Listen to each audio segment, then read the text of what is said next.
Minit is a very interesting take on, I guess, either devolving a Zelda game or evolving kind of a roguelike element to it.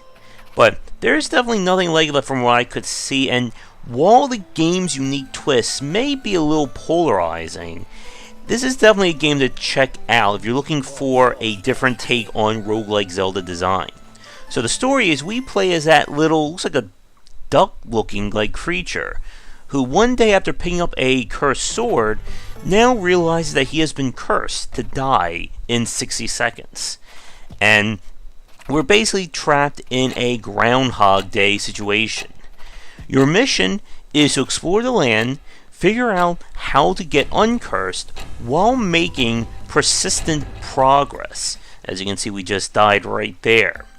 So, how the game works is that you have progress essentially split into a few different types. You have new items that you'll find, such as a different weapon, and things that allow you to access more parts of the land, and they become persistent. Once you've unlocked them, they are with you for every run. There's also the idea of completing quests.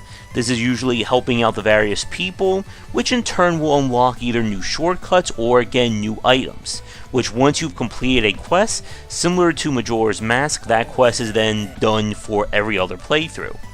And then the final form of progression is your own knowledge of the land itself.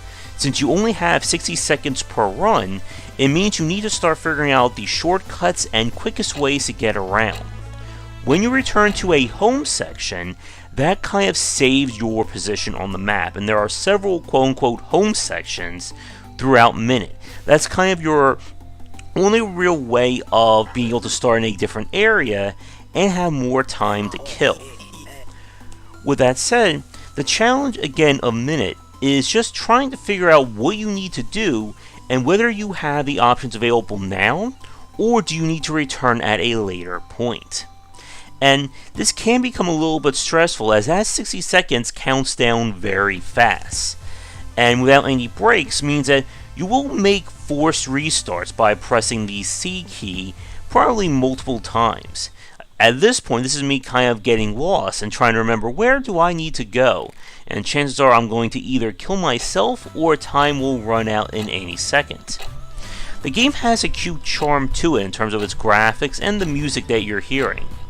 And we all like a good time-traveling story as well. With that said, there isn't much to talk about in a game called Minit, and that kind of takes me to a few of the issues that I have with it. But first, a quick shout out to the supporters. And now a quick shout out to the supporters over on patreon.com/GWBycer. When it comes to Minit's design, the main issue that I have with it, I think, is part and parcel due to its unique take when it comes to the 60-second countdown. As we all know, 60 seconds is not a lot of time, especially when you are forced to repeat this loop again and again. And because of that, the gameplay doesn't really evolve all that much over the course of Minit. A lot of the challenge comes back to, again, figuring out these puzzles and understanding just what can I do with each 60-second sprint. And a few of the puzzles can get a little bit tricky.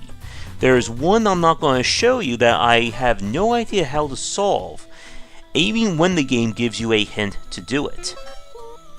And again, the basic premise of Minit just continues to stay, that we're just trying to get around this world while making these progress. As you can see, I just killed myself there. But the humor of the game is pretty nice as we try to solve our way into a factory to figure out how the sword is cursed.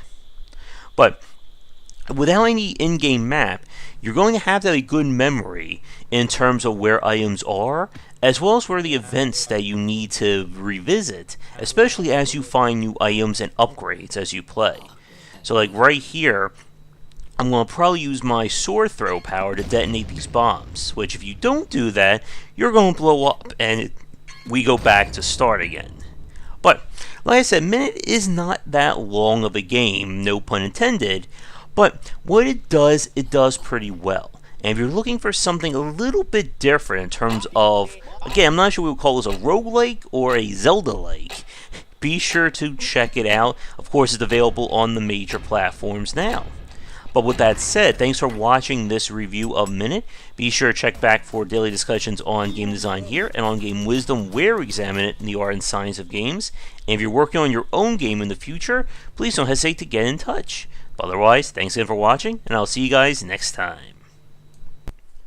Thanks for watching the video. If you enjoyed things, be sure to do all the liking and subscribing that the kids are doing these days. Check out our Discord channel link down below where we hang out and chat game design, and come back later tonight for our regular streamings. But that's it, and tune in for more great content here and on Game Wisdom, where we examine the art and science of games.